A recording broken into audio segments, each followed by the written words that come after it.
జ్యోతి updates చూద్దాం. ఇవాళ CM Chandrababu అధ్యక్షతన అమరావతిలో కేబినెట్ భేటీ కానుంది. సుమారు 2 లక్షల కోట్ల విలువైన 25 భారీ ప్రాజెక్టులకు, ముఖ్యంగా విశాఖలో రిలయన్స్ డేటా సెంటర్, కడపలో అదానీ హైడ్రో ప్రాజెక్టులకు ఆమోదం తెలుపనున్నారు. వీటితో పాటు ప్రభుత్వంలో పొదుపు చర్యలు, ఉద్యోగులకు వర్క్ ఫ్రం హోం విధానం మీద చర్చించనున్నారు.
ఇవాళ సీఎం చంద్రబాబు అధ్యక్షతన అమరావతిలో కేబినెట్ భేటీ కానున్నట్లుగా తెలుస్తోంది. ఈ అంశంపై మరిన్ని వివరాలు మా ప్రతినిధి కొండలరావు అందిస్తారు. కొండలరావు, ఏపీ కేబినెట్ సమావేశంలో ఈ రోజు ప్రధానంగా చర్చకు వచ్చే అంశాలేంటి?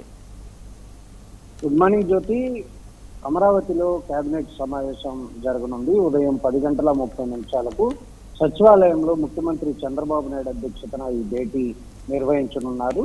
ముఖ్యంగా రాష్ట్ర అభివృద్ధికి కీలకమైన పెట్టుబడులు కావచ్చు, పారిశ్రామిక ప్రాజెక్టులు, భూ కేటాయింపులు వంటి పలు అంశాలపై కూడా సమావేశంలో చర్చించి ఆమోదం తెలపనున్నట్టు కూడా తెలుస్తుంది.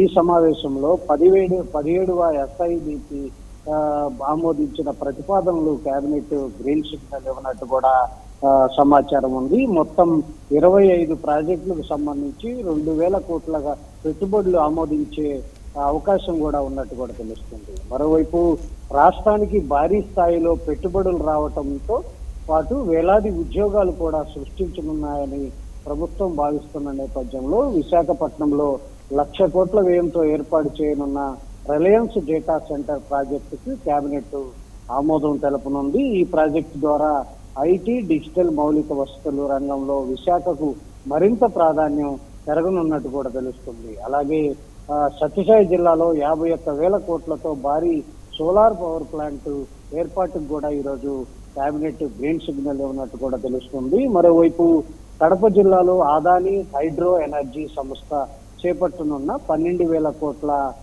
పంప్డ్ స్టోరేజ్ ప్రాజెక్టు కూడా కేబినెట్ ఆమోదం లభించే అవకాశం ఉంది. ఈ ప్రాజెక్టు ద్వారా రాష్ట్ర విద్యుత్ రంగానికి దీర్ఘకాలిక ప్రయోజనం కలుగుతున్నట్టు కూడా తెలుస్తుంది. మరోవైపు తిరుపతిలో 2,500 కోట్లతో రాయల్ ఎన్ఫీల్డ్, ఏదైతే మంత్రి నారా లోకేష్ రాయలసీమకు ప్రాజెక్టు వస్తుంది, రాయల్ సీమ అని ఒక ట్వీట్ చేసిన నేపథ్యంలో 2,500 కోట్లతో రాయల్ ఎన్ఫీల్డ్ మోటార్ సైకిల్ తయారీ పరిశ్రమ స్థాపనకు కూడా ఈరోజు కేబినెట్ ఆమోదం ఇవ్వనున్నట్టు కూడా తెలుస్తుంది. ఇక పలు కీలక సంస్థలకు భూ కేటాయింపులు అంశాలు కూడా కేబినెట్ లో ఎజెండా ఉన్నాయని కూడా మనకి సమాచారం ఉంది. పారిశ్రామిక అభివృద్ధి వేగవంతం చేయటం లక్ష్యంగా ప్రభుత్వం కీలక నిర్ణయాలు తీసుకునే విధంగా కూడా రాష్ట్రంలో ఏదైతే అమరావతి అభివృద్ధి ముందుకు వెళ్తున్న నేపథ్యంలో అమరావతికి సంబంధించి పలు భూ కేటాయింపులు కూడా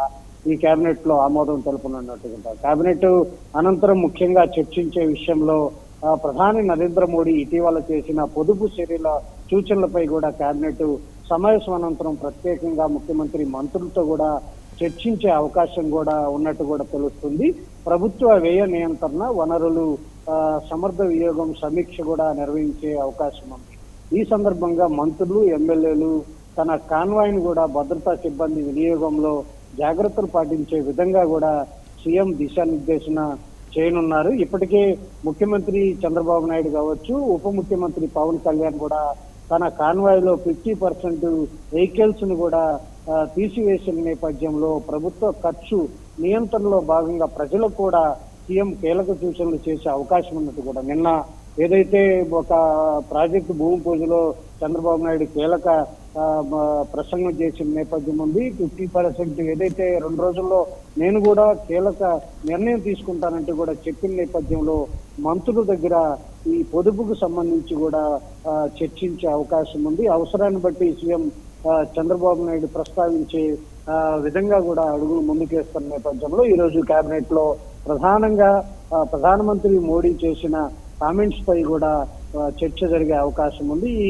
కేబినెట్ సమావేశానికి చాలా రోజుల తర్వాత అంటే 3 వారాలు విశ్రాంతి తర్వాత ఉప ముఖ్యమంత్రి పవన్ కళ్యాణ్ ఈ కేబినెట్ సమావేశానికి హాజరు కానున్నారు. నిన్ననే అమరావతికి అంటే 3 వారాల చతుర్శిక్ష అనంతరం నిన్న అమరావతికి పవన్ కళ్యాణ్ వచ్చారు. ఈ రోజు కేబినెట్ మీటింగ్ కూడా పవన్ కళ్యాణ్ అయితే హాజరు కానున్నారు. Jyothi. Right, thank you Kondalarao.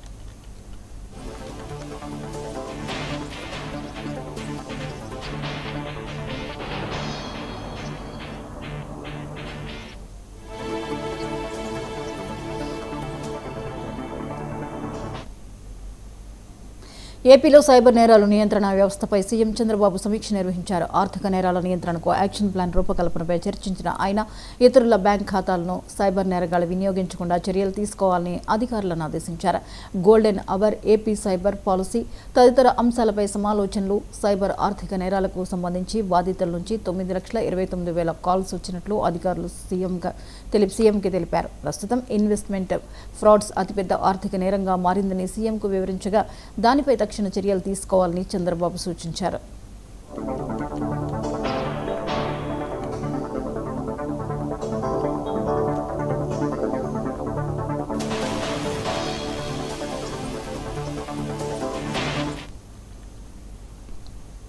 ప్రధాని నరేంద్ర మోదీపై పెద్దపల్లి ఎంపీ వంశీ